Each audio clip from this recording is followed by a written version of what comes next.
What's going on, guys? This is Carl with the Racerred channel. I'm here in the Malheur National Forest doing another run today. Didn't make it very far yesterday. Pretty determined today though. I just filled up with gasoline. Glad to see a little bit of dirt at least, get off of the highways. For one, it's a lot warmer when you're not doing 65. Even when you get wet, you know, if you're on dirt, usually it seems like it's not quite as bad because you can do a little work. Yesterday on my way out, I saw quite a few rattlesnakes on the road. Saw some badgers. There's lots of wildlife running around, that's for sure. I'm going to be exploring around Bull Run Rock, or past Bull Run Rock to my right side. And hopefully I can make it to some of these peaks up here.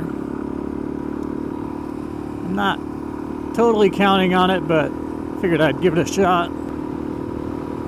The dirt biking areas that I grew up in were like Denny Flats, which is pretty close to Unity, Oregon. It's basically just straight that way. It's not very mountainous, but there are some pretty good hills. Not a lot of off-road recreation here, though. If you look at the maps, there's pretty much no single track. You might find some four-wheeler trail and some Jeep trail, things like that. But in terms of single track, you're not going to find it here. The areas where I grew up, we didn't really ride single track, we just free rode. Conditions today really aren't too bad. Not bad at all, actually.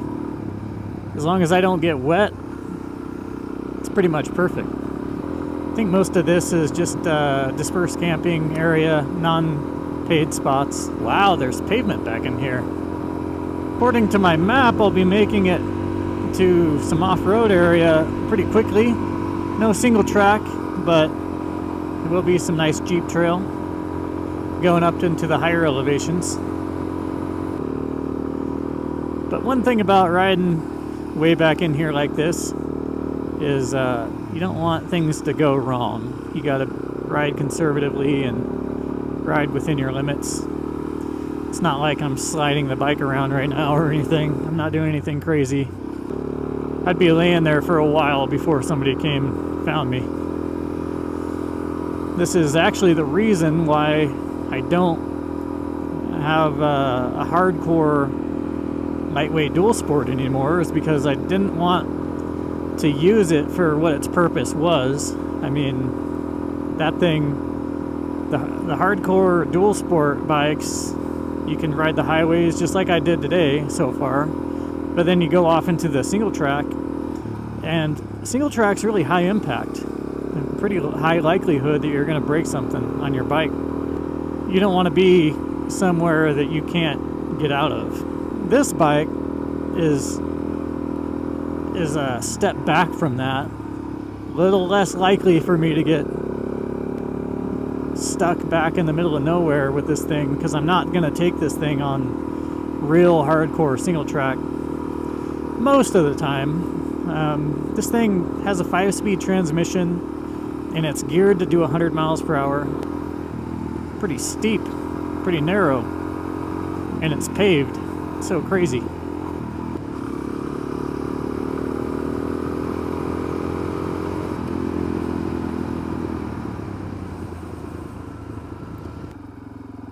What's that in front of me? Is that a deer? Yep.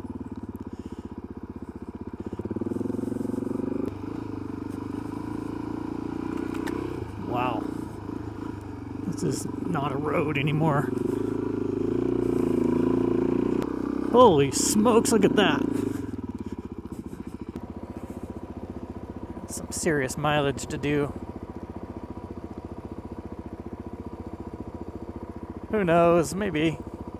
I've made it quite a ways so far. I'll make it to Prairie Point for sure, but I don't know, we'll see. You'll be riding along, pretty good weather, you know, scattered clouds and stuff like that, and then you go into Unity and it's like boom. You're just getting hit with the rain. reading your terrain is important, especially when you're on the street. I feel like all street bike riders should start out in the dirt because you really do need to read the terrain, and that's something that a lot of street bike riders don't learn for maybe ever. They just tip their bike over expecting to stick in all conditions. But these pine needles can make a big difference. If you see these pine needles across the road, texture changes in the road, like this right here, broken pieces of rock. The biggest things to watch for are things just laying on top of the concrete, the asphalt, because that will just throw you straight on your face. You don't want that baby mama drama. If I'm on just paved road for too long, I start to get antsy. I want to get off and like start moving around. I just feel like my muscles are getting atrophied. I just feel stiff. I don't like that feeling. I like to get off my bike and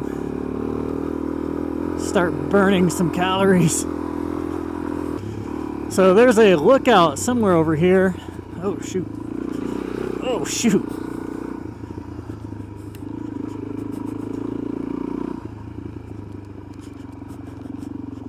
Things are getting a little slimy. I think it's over there on that mountain if I'm looking at the right one.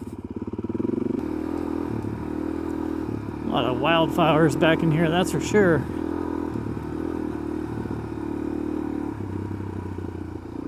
Brown-eyed something or others. I don't even know. I'm just making up names now. Never trust my name recall.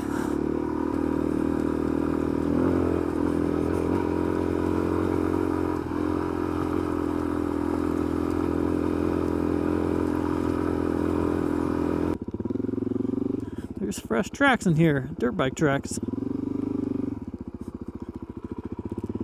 Huh.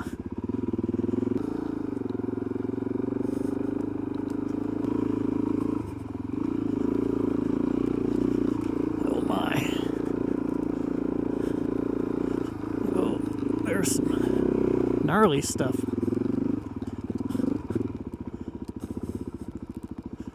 Whoa.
I love these shoes.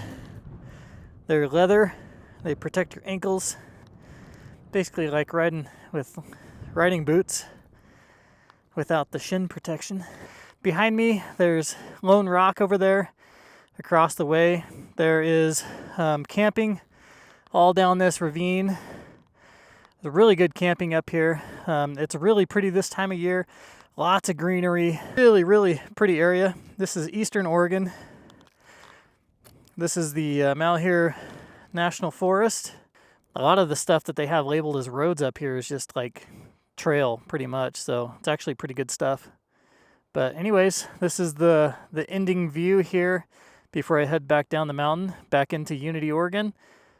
Get fueled up and then head back to my house. Anyways, guys, I'm hopping back on the bike. Catch you in a little while. Peace. All right, so Prairie Hill is not that far away. I should be about 5 minutes out. So I'm gonna push it, and I'm gonna get to Prairie Hill before I do my U-turn, and hopefully make it back to Unity on time to get my fuel.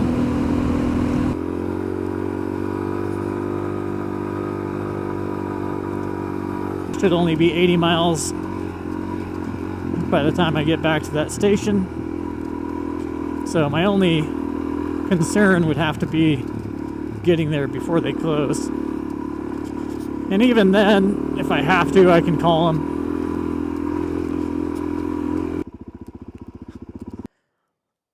Alright, well, I had to backtrack and my phone fell off of its holder. It's completely safe. It got a little jacked up. Not completely safe, I guess, but no screen crackage. Pretty impressive. That's going in my pocket. That was scary. Alright, so I was just talking about my phone holder back there. I've taken these phone holders on hard trails on the dirt bike, and somehow it fell off going down this road. So that's pretty sketchy. I would probably tape it on there or use a rubber band or something next time. Added a little spice to this adventure. I backtracked a ways. Alright guys, thanks for joining the ride. I really appreciate you guys stopping by. It was another adventure that was a pretty good one. I really enjoyed this road. Really enjoyed the dirt roads that I found and just the scenery overall. This place is really, really cool. So I'll catch you on the next one, guys. Peace.